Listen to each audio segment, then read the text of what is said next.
खून से भर गई है काजल की मांग। वाह भाई वाह, क्या फिल्मी सीन है। I mean, इन दोनों को देखकर लगता तो नहीं है कि ये दोनों एक दूसरे की शक्ल देखना पसंद करते हैं, फिर भी इनके बीच में इतना इंटेंस सीन आपको आज देखने को मिल रहा है। कभी वो वक्त भी था जब अविराज ने इस सिंदूर से काजल की मांग भरी थी और आज अपने खून से दोबारा उसकी मांग भर दी है। उस वक्त दोनों एक दूसरे से बहुत प्यार करते थे और देखिए आज दोनों के बीच नफरत ही नफरत है। हमें तो समझ में नहीं आ रहा कि इनके प्यार को हम क्या नाम दे, क्योंकि फिलहाल तो इनके प्यार में सिर्फ नफरत ही कूट कूट कर भरी हुई है। खून भरी मांग के बारे में क्या बोलूं, लग गए, उसको चोट लगी थी गलती से मेरे मांग में।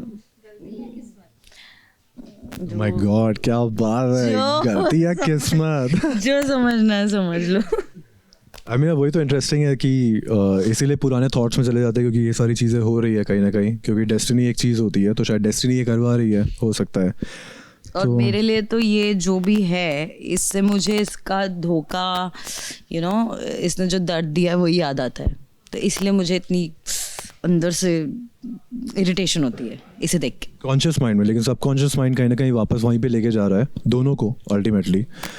बट कैसे लेके जा रहे हैं, किस हिसाब से जाएंगे, वो सारी चीज़ें देखने के लिए आपको देखना होगा बिंदी रात 8:30 बजे, Monday to Sunday, only on Jio Hotstar and Colors. Thank you. अब दरअसल यहाँ पर काजल को बचाने के लिए आया था अविराज। दयानंद ने काजल को किडनैप कर रखा है और इल्जाम इसका लगा है अविराज पर। अविराज नहीं चाहता है कि उस पर ये किडनैपिंग का इल्जाम लगे, इसीलिए तो वो काजल को यहाँ से ले जाना चाहता था। लेकिन आप सभी तो जानते ही हैं कि काजल बिल्कुल भी पसंद नहीं करती है अविराज को। अब ये दोनों कितना भी छुपा ले, लेकिन इनके दिल में एक दूसरे के लिए कहीं ना कहीं प्यार तो जरूर है। इसीलिए तो जब काजल को चोट लगती है ना, तब अविराज उसकी मदद करने की कोशिश करता है। हालांकि उसके बाद इनकी नोकझोंक इतना बढ़ जाती है कि दोनों एक दूसरे से भयंकर तरीके से लड़ने लगते हैं।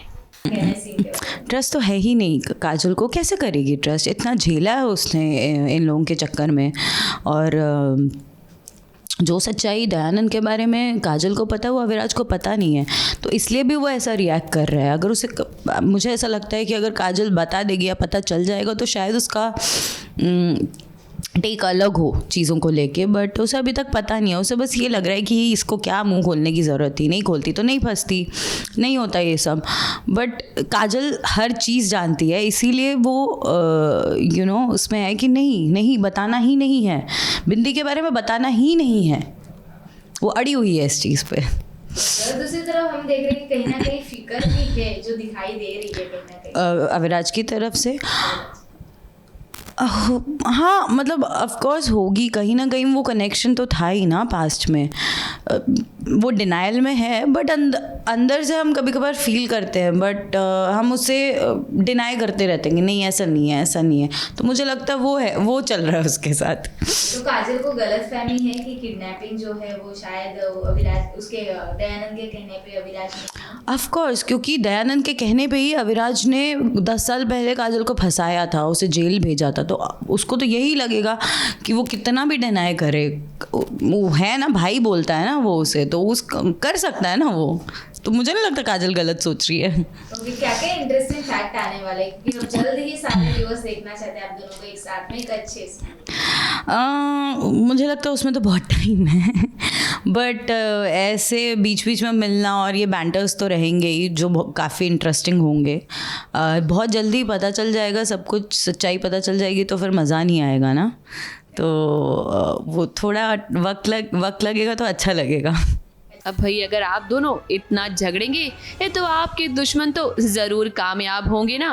मेकर से हम यही रिक्वेस्ट करते हैं कि जल्द से जल्द अविराज के सामने बिंदी का सच आ जाए और उसे पता चल जाए कि वो कितनी बड़ी गलती कर रहा है। मुंबई से प्रिया धवड़े के साथ एबीपी न्यूज रिपोर्ट।